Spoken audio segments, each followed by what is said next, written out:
मस्तूरी से हृदय विदारक घटना सामने आ रही है। माजदा ने बाइक सवार को मारी टक्कर, युवक की मौके पर हुई मौत। मस्तूरी क्षेत्र के ग्राम टिकारी के पास युवक को माजदा ने कुचला। मृतक टिकारी निवासी बताया जा रहा है। युवक को कुचलकर गाड़ी चालक मौके से फरार हो गया। घटना के बाद से गुस्साए ग्रामीणों ने शव के पास हंगामा शुरू कर दिया। लोगों की सूचना पर पहुंची पुलिस जांच शुरू कर दी। मस्तूरी थाना क्षेत्र के ग्राम टिकारी का पूरा मामला फिर से बता दें। बड़ी और अहम खबर, मस्तूरी थाना क्षेत्र के ग्राम टिकारी के पास एक दर्दनाक सड़क हादसे में बाइक सवार युवक की मौके पर ही मौत हो गई।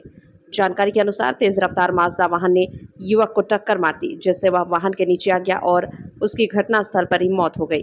मृतक की पहचान टिकारी निवासी के रूप में हुई है। हादसे के बाद चालक वाहन समेत मौके से फरार हो गया। घटना से नाराज ग्रामीणों ने शव के पास हंगामा शुरू कर दिया।